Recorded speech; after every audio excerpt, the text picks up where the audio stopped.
Ya, Sudah, ini Pak Bu Anton? Widati sudah masuk, ini Bu Widati ya. Oke, Bu Sudah, Pak Widati, Anton? saya coba Bu Widati jadikan ini ya, jadikan co-host. Oke.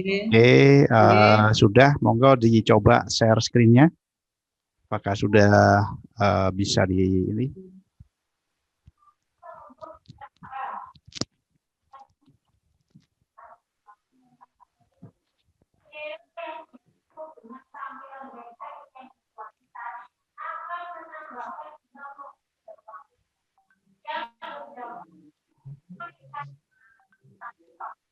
Sudah, Pak Anton?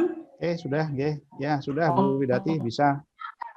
Sudah kelihatan berarti sudah siap secara ini, secara materi sudah siap, tinggal menunggu anak-anaknya Bu. Jadi ini anak-anaknya masih ada berapa ini? Ada 5 kayaknya, masih 5 yang gabung. 1, 2, 3, 4, iya, 5.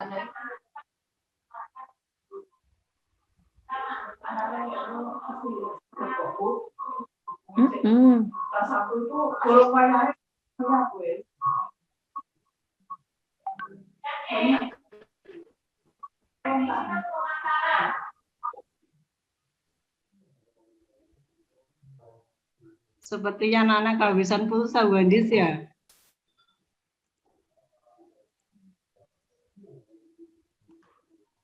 Gak ngerti ya Bu, wis tak kongkon iki wis. Ayo cepat masuk wis tak. Iya, enggak apa-apa. Ya paling banyak 10 BDP 4 terakhir ini. Iya, pirang kelas BDW papat kabeh. Papat kelas. Muga sik ana pulsae, kuotane rarek iku.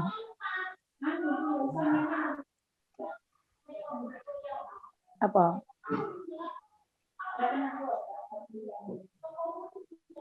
Iya ta? Loh.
Besaran dulu.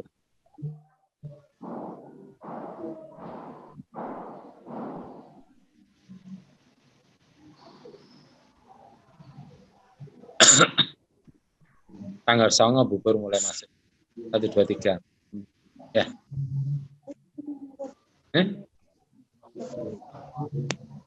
Halo Bu Widati, kita tunggu 4 menit lagi ya Bu Widati ya, pas jam 8.50 ya nanti ya. Ya, oke.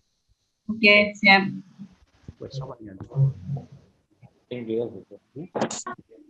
Enggak Pak, ini anak 7 Bu. Apa? Apa wes?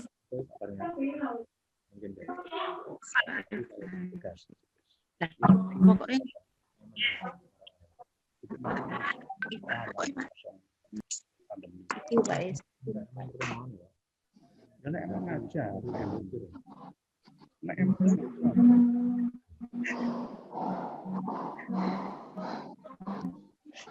Iya sendang budal we, dari 8:30, 8:40. Ngopi sih lho.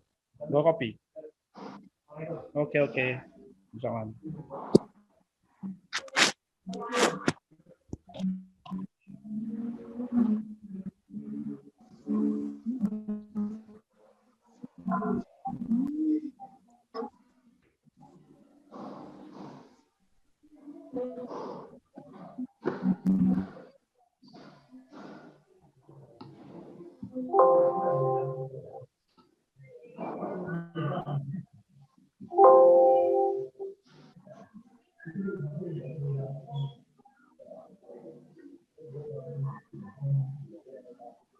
Bu Andi, selamat ya. Lupa saya, Bu. Iku ya Allah. Nanti diajari. Iya, ya nyoba nulis lah, apa naik pangkat. Wah, ya tuh hebat ya. Poinnya itu langsung berapa? 2 ya itu ya? Ya, 1,5. Terus 1,5. Ya lumayan Bu Andis Iya. daripada webinar dan sebagainya. Webinar itu diklat apa itu kan 0,01 itu. Jadi Iya. untuk dapat satu itu kan harus mengumpulkan 30 kali kegiatan. Nah, Bu Andis itu Iya. cuma 1 aja sudah 1,5 ya. Iya, Ya luar alhamdulillah. biasa ya. Selamatlah, selamat. Disyukuri. Ya, Harus sering Superman. nulis ini biar Itu banyak. padahal, Iya, sebenarnya ada beberapa. padahal itu Makanya habis naik pangkat itu. belum Bu, kemarin belum ada Ya, ini. mari ini Pak, Belum ada ini dari habis naik pangkat. belum tahu kemarin lolos apa enggak. Jadi ya enggak tahu masih. Ya, mudah-mudahan lancar semuanya lah. Apa-apa, Ya. yang penting sudah bahannya sudah banyak untuk naik ke berikutnya Bu Andis. Insya Bisa Allah. dipakai penyemangat teman-teman. Oh, iya betul. Biar ini paling tidak jangan sampai usia kita membuat kita tuh tidak produktif. Aduh gaya. Oh iyalah, memang harus begitu. Jarinya kan sampai liang lahat katanya ya. Ya, kalau saya Iya. melihat itu karena berkahnya tahu prona yang dibagi-bagi itu. Astagfirullahaladzim. Oh, iya benar, Pak. Alhamdulillah. Iya Pak, betul Pak. Iya. Makanya rajin-rajin aja tahu promanya sering dibawa ke sekolah, Bu Andis. Mana ya? Wah, itu perlu terus iku tahune iku berarti. Iya. Oke, baik, mohon maaf Bapak Ibu sudah 8.50, Bu Widati ini beberapa siswa sudah bergabung, jadi silakan Bu Widati bisa dimulai. Waktu sepenuhnya saya serahkan ke Bu Widati. Ya, terima kasih Pak Akang. Bismillahirrahmanirrahim. Assalamualaikum warahmatullahi wabarakatuh. Waalaikumsalam. Selamat pagi anak-anak. Bagaimana kabarnya hari ini? Lama enggak ketemu ya, baru ketemu kali ini. Ada yang ketemu kapan itu? Waktu pertama kali untuk kelas 10. Ketemu tatap muka di sekolah hanya 10 orang. Dan ini sepertinya ada beberapa yang hadir yang waktu ketemu saya. Berarti 2 kali dengan sekarang pertemuannya ya. Oke, sebelum dimulai silakan kalian pimpin salah satu saja, atau kalau ada ketua kelas silakan ketua kelas dipimpin untuk berdoa bersama sebelum dimulai pelajaran kali ini. Silakan, siapa yang memimpin? Ketua kelasnya siapa? Sally? Uci? Ketua kelasnya siapa? Atau salah satu sudah? Ketua kelasnya Wardah. Kalau tidak ada ketua kelas, salah satu saja sudah, nah. Bisa yang mewakili sudah, silakan dipimpin untuk berdoa dulu.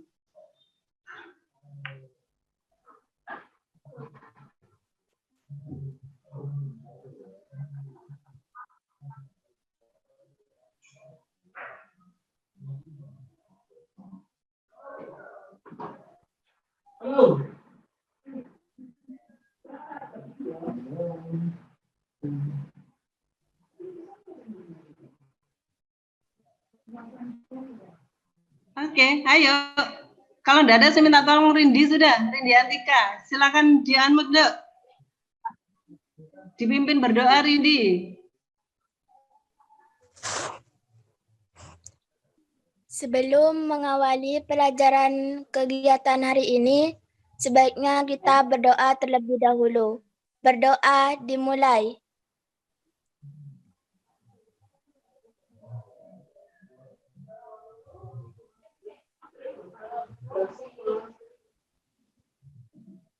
Selesai. Oke, terima kasih. Untuk yang hadir saat ini ya, silakan chat di bawah sesuai dengan namanya. Nanti saya juga share di Google Classroom untuk materinya. Tapi materinya ada revisian karena ada beberapa yang belum tertampilkan pada saat ini. Oke, pertemuan kali ini kita masuk pada materi tentang segmentasi pasar.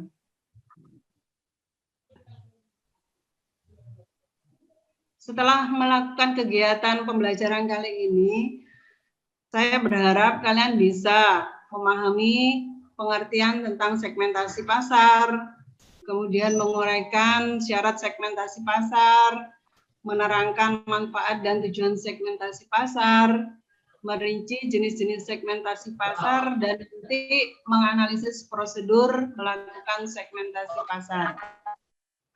Materi sesuai dengan yang tadi ya, tentang pengertian, syarat-syarat, tujuan dan manfaat, jenis-jenis, dan prosedur dalam melakukan segmentasi pasar. Di GC kemarin saya memberikan tugas anak-anak ya, tentang gambar yang ini. Sudah dikerjakan? Tentang gambar ini? Halo? Sudah, Bu. Sudah, oke. Saya lanjut kembali ke yang atas, gambar yang atas, tentang pasar. Pada KD yang pertama, kalian sudah melakukan kunjungan ke pasar, atau mungkin sudah sering kali ya, sebelum kalian mempelajari tentang pasar, sudah sering ikut orang tuanya dulu mungkin waktu kecil, atau saat ini sering ke pasar. Iya, benar. Siapa yang belum pernah sering ke pasar? Yang belum pernah ke pasar sampai saat ini siapa? Ada? Tidak ada ya. Pasti sering ikut, apalagi kalau punya keinginan atau bahkan punya duit sendiri dari hasil tabungan, kepingin ini, kepingin itu, langsung aja cus ke pasar ya. Atau ke mall. Kalau anak sekarang mau ke pasar, bisa ke supermarket. Kalau di sini mungkin KDS atau GM. Benar?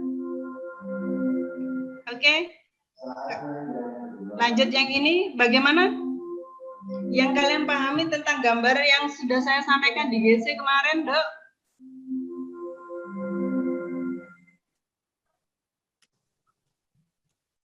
Silakan. Situr Amira, Nur Halimah, Sally. Silakan, salah satu aja sudah, perwakilan. Apa yang kalian dapatkan dari gambar ini? Tentunya terkait dengan materi saat ini loh ya.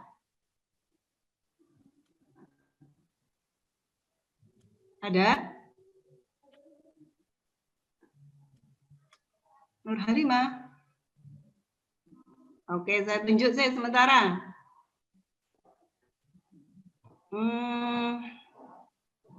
Salma Ramadhani. Salma, silakan di-unmute, Nduk. Silakan kamu ungkapkan apa yang kamu dapatkan dengan melihat gambar ini, Nduk. Pengertiannya, Bu. Nggak harus pengertiannya, ungkapan yang kamu ngerti aja sudah tentang gambar yang ditugaskan di GC kemarin. Menurut kamu apa?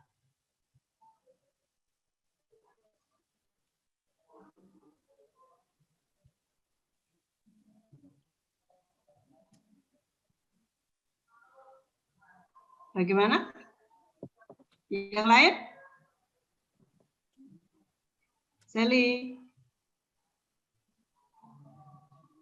Pembagian kelompok. Pembagian kelompok. Kelompok yang bagaimana, Nak? Dari yang gambar ini? Dari bermacam-macam, yang atas sendiri, kemudian ada yang warna merah, biru tua, biru muda. Bagaimana? Persentasan, Bu. Bagaimana? Enggak. Aku pindah. Pindahin ya. Pembagian kelompok pembeli. Nah, terus?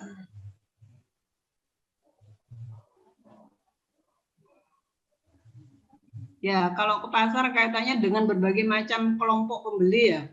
Berbagai macam pembeli, berbagai macam konsumen. Kemudian di sini digolongkan ini dari yang heterogen kepada yang homogen. Oke, kita lanjut ke yang ini dulu sebelum saya tuntaskan kaitannya dengan pengertian segmentasi pasar. Nah, ini pengertian segmentasi pasar menurut beberapa ahli ya. Yang pertama menurut Gary Armstrong, kegiatan membagi pasar yang luas menjadi terpeta-peta sesuai kebutuhan dan karakteristik konsumen. Kemudian menurut Philip Kotler, sub pembagian pasar menjadi kumpulan atau kelompok pelanggan yang homogen, di mana setiap kelompok bagian dapat dipilih sebagai target pasar untuk dicapai dengan marketing mix atau penawaran yang berbeda. Kemudian menurut Handoko dan swasta, suatu aktivitas membagi pasar yang mempunyai sifat heterogen ke dalam satuan pasar yang sifatnya homogen. Nah, saya ngambil pengertian yang ketiga aja sudah. Jadi dari heterogen ini menjadi homogen. Ini merah, biru tua, biru muda. Ini terkait dengan pengertian segmentasi pasar. Oh ya, heterogen ada yang tahu? Homogen? Ada yang tahu homogen atau heterogen? Homogen itu yang sejenis. Kalau heterogen itu bermacam-macam. Tadi kalian menyampaikan kalau ini ada berbagai macam konsumen, kemudian digolongkan menjadi satu supaya nanti mudah untuk melakukan target marketnya. Jadi ada kelompok merah, kelompok biru tua, kelompok biru muda. Ini kalau dalam gambar ya, seperti itu. Sampai di sini pengertian tentang segmentasi pasar. Ada pertanyaan? Oke, saya lanjut syarat segmentasi pasar. Ini ada 5 syarat segmentasi pasar. Yang pertama dapat diukur atau measurable. Jadi ukuran luasnya atau besarnya daya beli konsumen dan nilai penjualan itu harus dapat diukur dengan jelas. Kalau tidak bisa diukur, berarti kemungkinan besar itu keuntungan yang akan diperoleh dalam target market atau penjualannya itu tidak bisa optimal. Kemudian yang kedua, dapat dicapai atau achievable.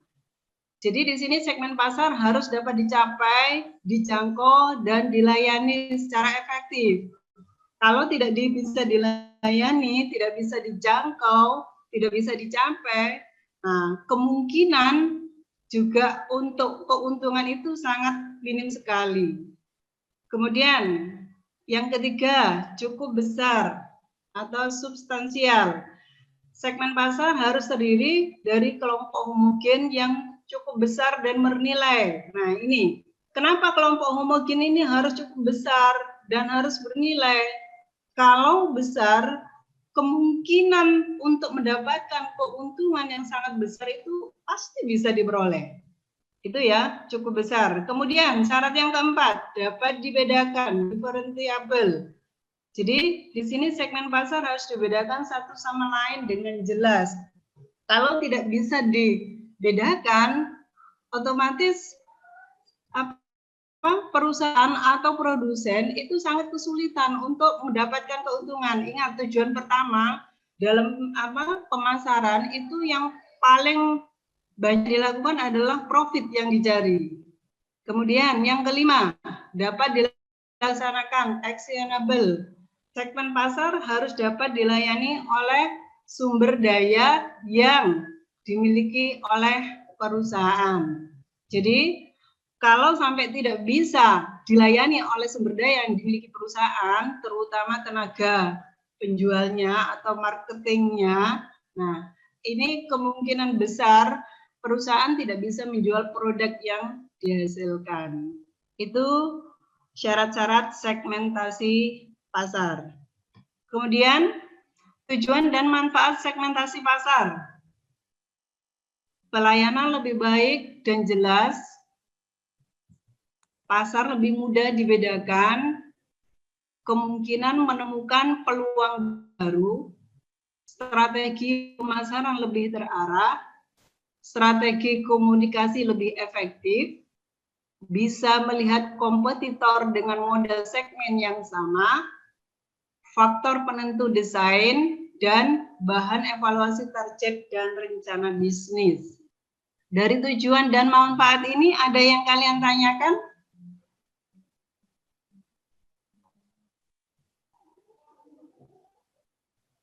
Silakan, kalau ada yang ditanyakan terkait dengan tujuan atau manfaat segmentasi pasar.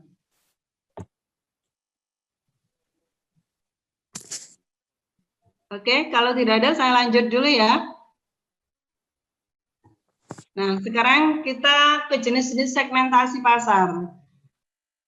Ini secara umum ada 4 tipe segmentasi pasar. Ada demografi, ada geografi, psikografis, perilaku, atau demografis, geografis, psikografis, dan perilaku. Tetapi seiring dengan perkembangan pemasaran, ingat ya, pemasaran itu ilmunya tidak mati seperti halnya rumus matematika yang kalau dari dulu tetap kalau misalkan untuk ukuran luas atau tinggi masih tetap seperti itu, setengah kali alas kali tinggi itu kalau matematika, tapi kalau pemasaran mengikuti. Jadi waktu-waktu bisa berubah, bisa berkembang, yang pasti bukan berkurang tapi berkembang seiring dengan perkembangan pemasaran, perkembangan zaman. Seperti halnya saat ini sudah mengenai pandemi, ya. Sekarang ada pandemi, mengenai tipe segmentasi pasar ini juga terus berkembang. Saya lanjut dulu ya dengan pengertiannya.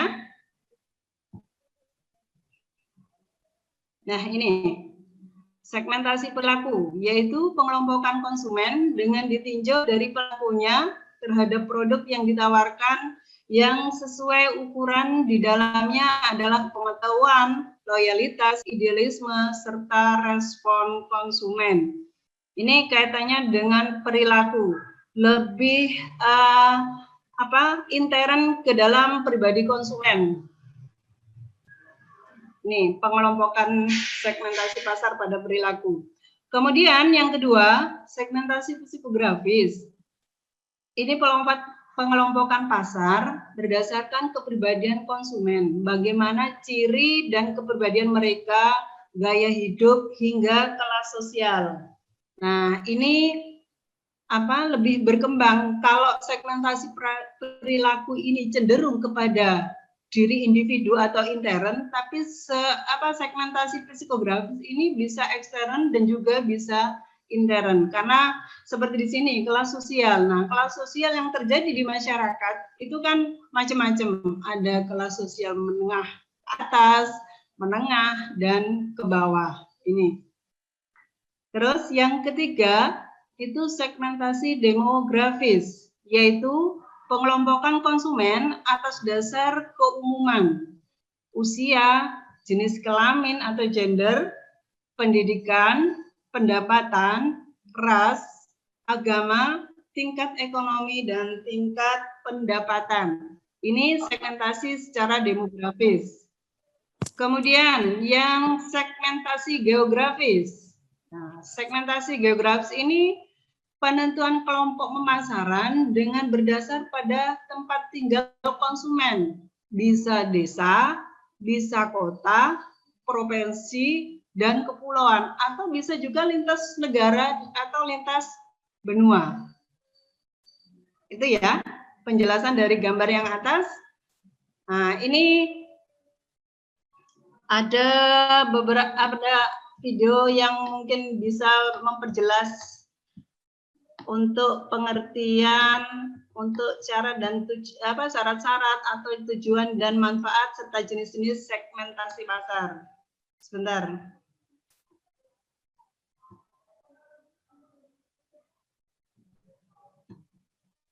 Disinilah asal mulanya sumber air pegunungan di Indonesia.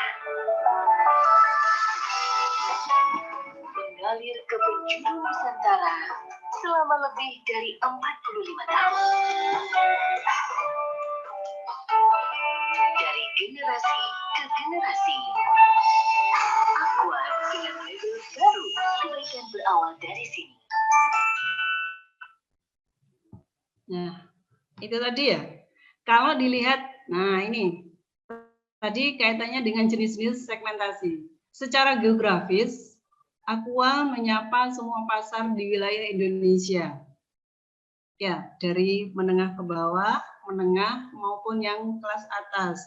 Terus secara demografis, Aqua menargetkan orang di semua kalangan dan jenis kelamin. Secara psikografis, Aqua ditujukan untuk kelas sosial, kelas menengah, dan kelas bawah. Ini harga pasar itu antara 500 sampai 3.000. Dan seiring berkembangnya seperti saat ini pandemi ya, Aqua juga diperuntukkan bagi orang-orang dengan gaya hidup praktis dan sehat dengan kemasan botol yang mudah didapat dan dibawa, sehingga Aqua cocok untuk orang yang aktif dengan mobilitas tinggi. Terkait dengan pengetahuan produk, nah ini yang kemarin Mbak Andis pernah jelaskan di kelas kalian, saya sempat mengikuti sebentar. Nah, kalau pengetahuan produk kaitannya dengan ini, ya, yang untuk kalian atau yang menengah kelas ke bawah, harga 500. Ini dilihat dari gambar yang ini, ada gelas, ya, ada ukuran botol paling kecil, menengah atau tanggung, dan yang besar.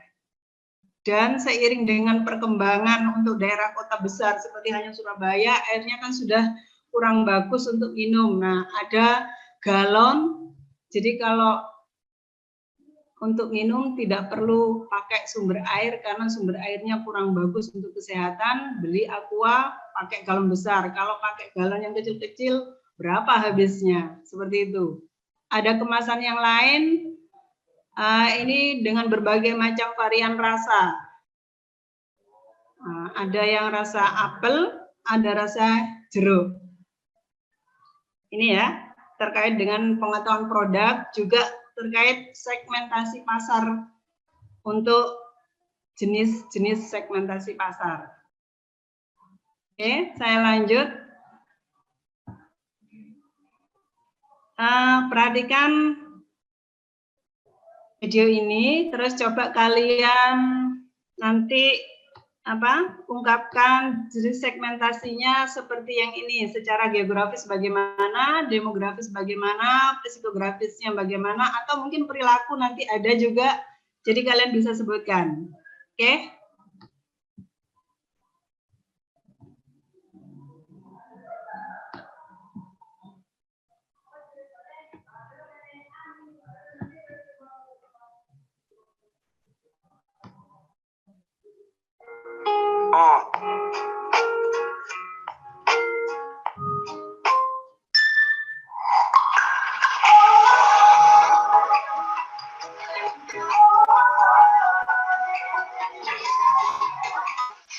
Makin happy, ada yang trending, motor paling ngehits, tapi can't beat this.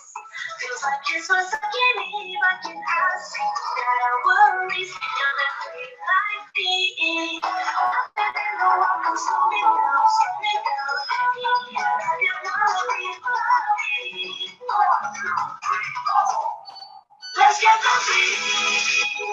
Cintaku adalah musik warnai hidupku. We love to be. Cintaku adalah musik warnai hidupku.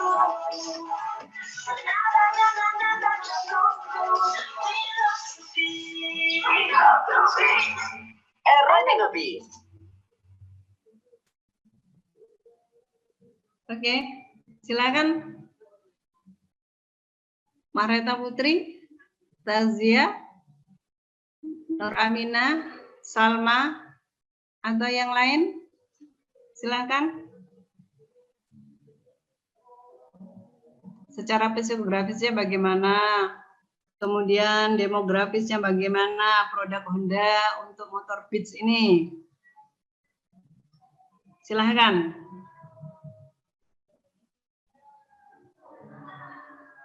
Salma?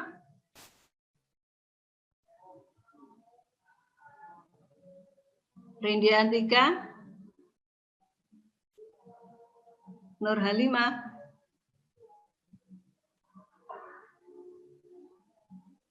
Kalau secara demografis bagaimana? Tadi demografis itu ada jenis kelamin, ya. Ada usia. Halo. Saya tunjuk sudah. Rindy, silakan di-unmute dulu. Kalau secara demografis bagaimana? Atau yang bisa sudah mungkin secara demografis, psikografisnya, secara geografisnya bagaimana? Sepeda motor Beats ini.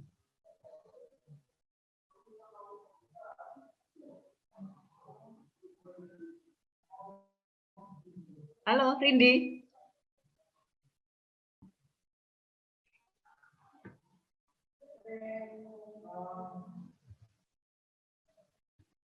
Siti Nurhalimah.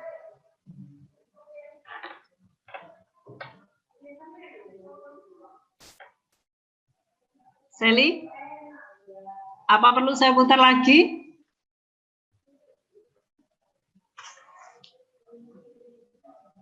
Halo. Masih ada kehidupan di sana? Siti Nuramina, bagaimana, Dok?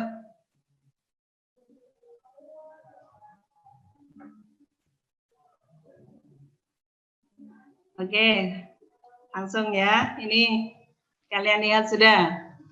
Segmentasi pasar Honda Beat. Secara demografis, Honda Beat menargetkan, ini biasanya siswa ya, tapi bukan hanya siswa sih, kaum muda biasanya. Ini sebagai segmen pasarnya.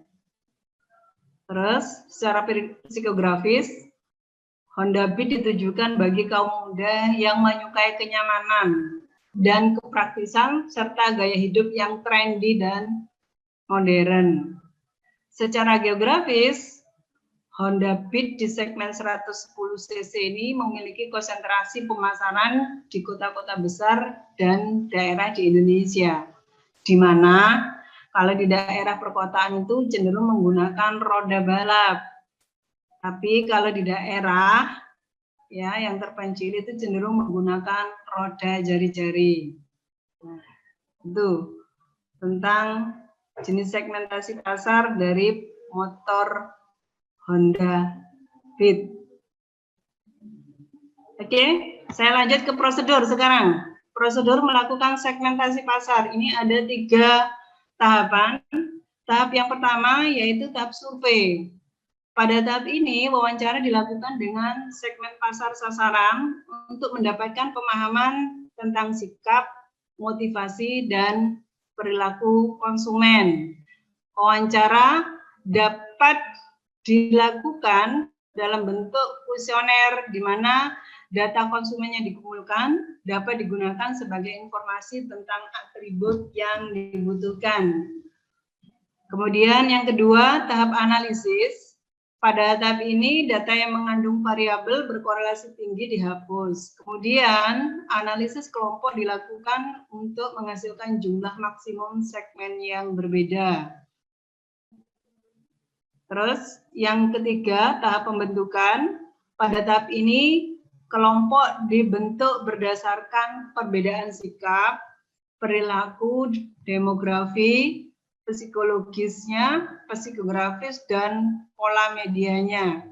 Dari sifat dominan yang ditemukan dalam grup, nama profil diberikan dalam grup segmen tersebut. Sampai di sini, ada yang ditanyakan?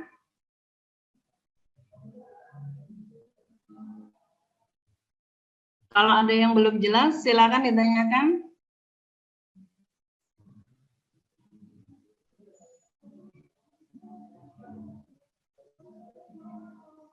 Salma bagaimana? Ada yang ditanyakan Salma? Nur Halimah? Nur Aminah? Tazia? Silakan kalau ada yang ditanyakan.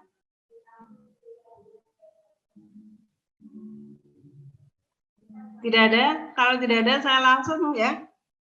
Pada tugas, ini tugas kalian, ada 2 tugas yang harus kalian kerjakan. Yang pertama, ini jelaskan segmentasi pasar mie Indofood pada gambar di bawah ini. Ini terbaru ya? Terbaru atau sudah lama ya? Kalau menurut saya terbaru. Karena ini untuk anak-anak. Kalau kita umumnya kan biasanya dengan rasa-rasa. Ya, ada yang kare, ada yang goreng, dan lain sebagainya. Nah, ini cenderung untuk anak-anak. Jadi kalian sudah bisa secara psikografis bagaimana, demografisnya bagaimana, kemudian geografisnya bagaimana. Ini bisa kalian kerjakan nanti, bisa dikumpulkan di GC. Terus tugas yang kedua, nah, cari tahu dan jelaskan tentang pengembangan dari jenis segmentasi pasar yang belum terdapat di slide dan beri contoh pada masing-masing jenis segmen tersebut. Terkait tadi jenis segmentasi pasar itu kan ada 4 ya, yang ini. Ya. Nah, seiring dengan berkembangnya zaman itu bisa berkembang tidak hanya 4, tapi bisa lebih dari 4. Jadi ada demografis, geografis, psikografis, perilaku. Ada lagi yang lain. Nah, ini kalian cari tahu. Ada berapa sebenarnya saat ini. Jadi tidak hanya 4 ini saja. Karena kalau dilihat dari geografis saja sudah bisa antar benua, ya, bisa antar pulau, bisa antar negara. Nah, otomatis secara psikografisnya juga berbeda, perilakunya juga berbeda. Demografisnya juga seperti itu. Kalau perilaku sudah seperti hanya kita, masyarakat kita sendiri ya, antara daerah pantai dengan daerah pegunungan, itu perilakunya juga sudah berbeda. Psikografisnya juga berbeda. Sudah jelas kalau secara geografis sudah beda antara pegunungan dengan daerah laut, itu juga beda. Contoh yang paling ini sudah untuk segmen pasar ya, seperti hanya lemari es. Kalau mungkin di daerah pegunungan, lemari es itu tidak terlalu dibutuhkan. Kenapa? Nah, ini segmen kaitannya dengan segmen pasar ya. Kenapa lemari es itu tidak dibutuhkan di daerah dingin? Karena di sana sudah dingin. Apapun akan tahan, tidak bau. Tapi kalau di daerah dataran rendah, nah, apalagi cuaca panas seperti saat ini, nah kita butuh yang dingin, yang seger-seger. Jadi kemungkinan untuk penjualan lemari es itu lebih banyak dibanding dengan daerah pegunungan. Tapi seiring dengan perkembangan zaman juga, bisa jadi daerah pegunungan sekarang itu tidak terlalu dingin seperti dulu, karena sudah mengalami pemanasan global katanya ya. Akhirnya sudah tidak dingin lagi. Sebentar saya ambil baterai laptopnya.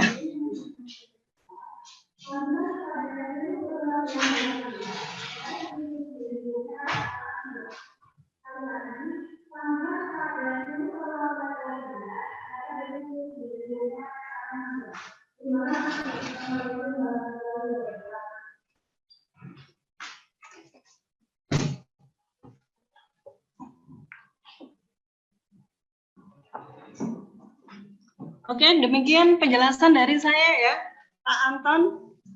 Sudah selesai, bisa dilanjut.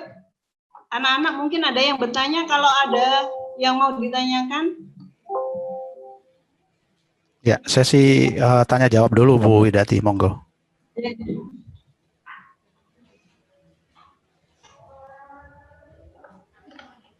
Silakan anak-anak kalau ada yang mau ditanyakan.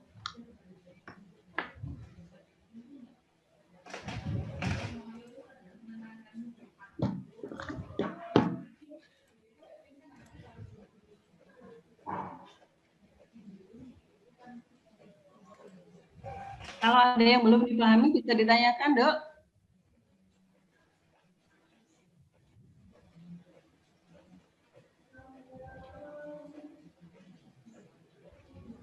Malam minggu kemarin kalian keluar jalan-jalan? Iya. Halo. Tazia, kemarin malam minggu kemana, Dok? Tidak kemana-mana. Tidak kemana-mana. Tidak, Bu. Kalau bantu Ibu pergi ke pasar? Iya, pernah. Pernah. Ya. Apa yang kamu amati di pasar tersebut? Kalau terkait tadi segmentasi pasar, ada demografis, geografis, psikografis, perilaku.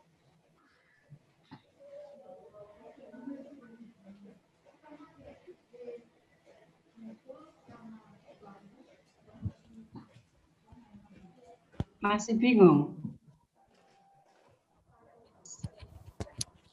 Bingung atau nyantol sedikit-sedikit?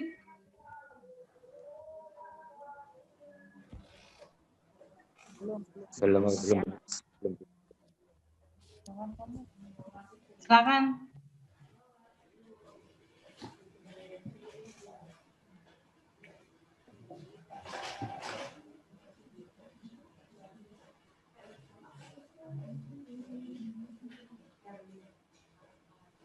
Puji, ada yang ditanyakan, Puji? Tazia?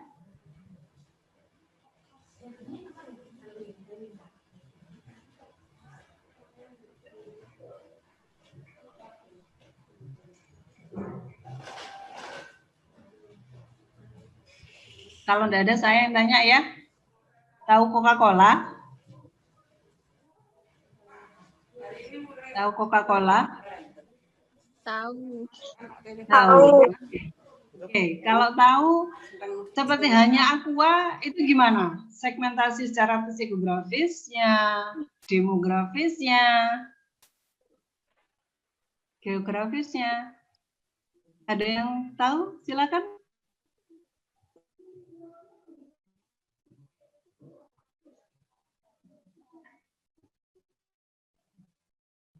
Nur Halimah?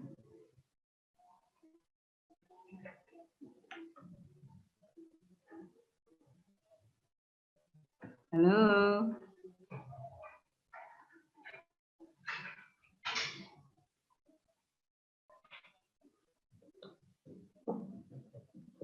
Gimana? Katanya tahu Coca-Cola.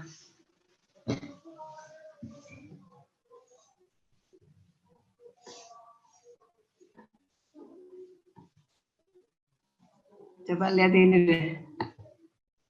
Kalau secara geografisnya bagaimana? Coca-Cola. Kalau Aqua menyapa semua pasar di wilayah Indonesia. Kalau Coca-Cola?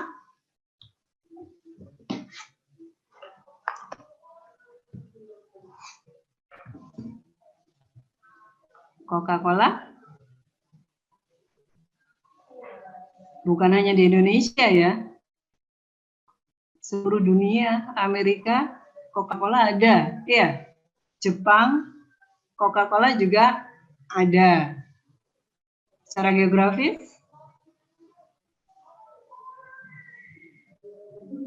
Secara demografis? Sama. Semua kalangan dan jenis kelamin. Kecuali balita ya. Tidak dianjurkan untuk mengkonsumsi. Secara geografis? Kalau harga tidak ada yang 500 ya, tapi ada yang gelas kecil itu. Ya, tahu? Bukan gelas apa botol? Gelas apa botol? Halo. Kesulitan?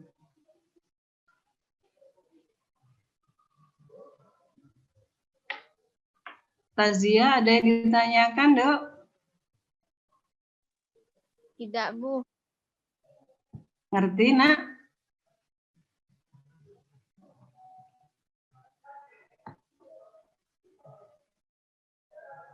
Bingung?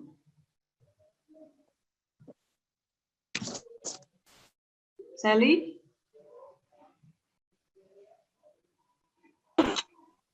Saya kurang paham dengan yang demografis, psikologis, dan geografis. Yang jenis segmentasi tadi ya? Oke. Ini kan? Kan ada 4 ya? Ini yang saya jelaskan secara umumnya demografis, geografis, psikografis, dan perilaku. Contoh, nah yang ini. Secara perilaku.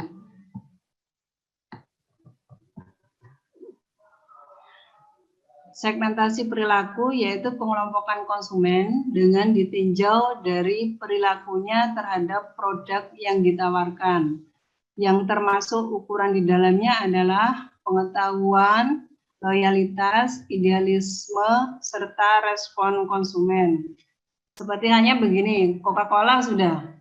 Coca-Cola, kalau ini pribadi saya ya, saya tidak suka Coca-Cola. Ya, ini kan cara perilaku. Saya tidak suka Coca-Cola karena saya mengetahui kalau Coca-Cola itu dikonsumsi terus-menerus itu berakibat kurang baik buat kesehatan tubuh, terutama untuk hati. Akhirnya, saya tidak punya loyalitas untuk membeli produk Coca-Cola ini.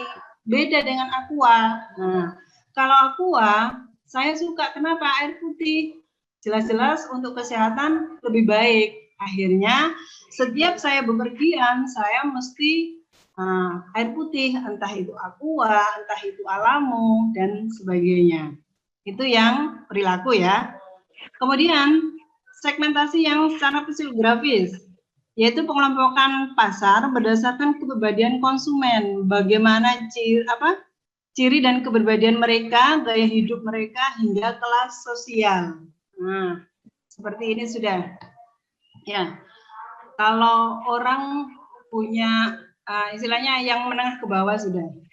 Orang yang menengah ke bawah, dari sisi ekonomi dia sudah berpenghasilan kurang. Sementara kalau ingin beli produk, tidak mungkin yang dia inginkan, tetapi yang dia butuhkan. Jadi untuk saat ini yang dibutuhkan apa, itu yang akan dibeli. Nah, ini kaitannya dengan psikografis. Jadi bukan yang diinginkan, tapi yang dibutuhkan. Beda dengan mereka yang punya penghasilan menengah ke atas. Jadi dia punya keinginan, selama pendapatannya itu cukup, maka dia akan beli itu. Contoh sudah ya, sepeda motor kalau untuk yang menengah ke bawah, yang penting saya punya sepeda motor. Apapun mereknya dibeli. Tapi beda dengan mereka yang punya penghasilan lebih. Jadi dia mungkin ada ganti sepeda motor merek baru dia beli. Ganti lagi merek baru dia beli lagi. Nah, ini yang dinamakan kaitannya dengan kelas sosial atau gaya hidup. Ya. Terus kemudian segmentasi demografis. Nah, seperti yang saya jelaskan tadi, geografis ini kaitannya dengan usia, ya, jenis kelamin, baik perempuan atau laki. Contoh sudah, ini produk susu. Susu itu kan ada berbagai macam jenis, terutama untuk yang ini, untuk balita sudah. Mulai dari dia 0 sampai 6 bulan, itu beda. Produk yang kenapa kalau di produk susu itu mesti ada tulisan sampai 0 sampai 6 bulan, ada 6 sampai 12 tahun, ada yang 1 tahun sampai 3 tahun seperti halnya Denko ya, dan susu bayi yang lainnya sudah, atau balita yang lainnya. Nah, seperti itu.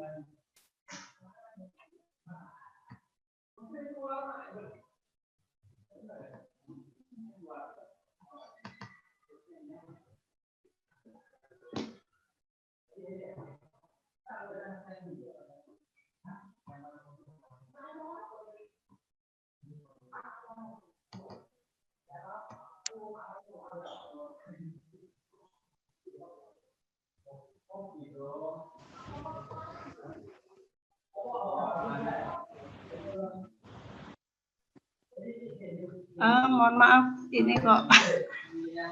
Sampai di sini penjelasannya, Nak. Ada yang belum dipahami lagi? Sudah paham. Paham. Yang lain bagaimana? Silakan yang belum, yang mana yang perlu saya jelaskan?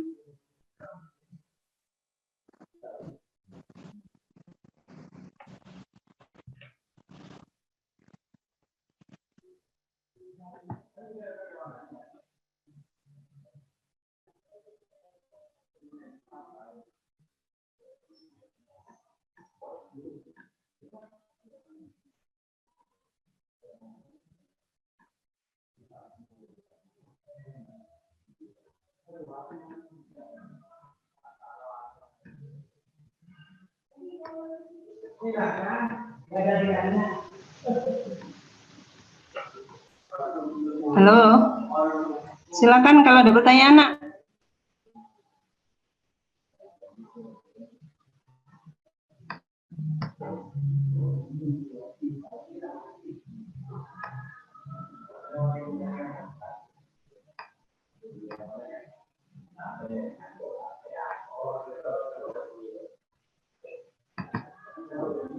Sudah? Tidak ada pertanyaan?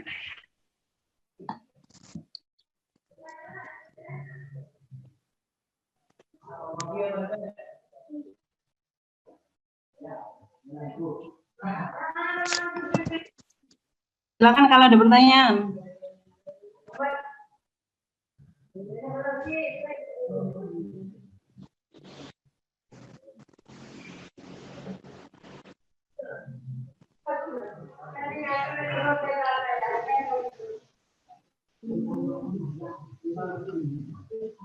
Oke, kalau tidak ada, jangan lupa ya tugasnya.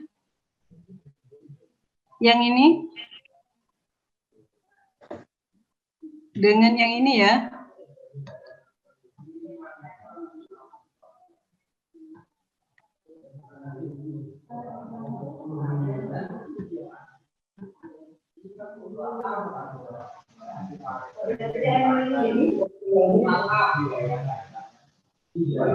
Pak Anton, bagaimana? Oke, ya Bu Widati sudah selesai ya. Anak-anak kayaknya sudah tidak ada yang bertanya lagi.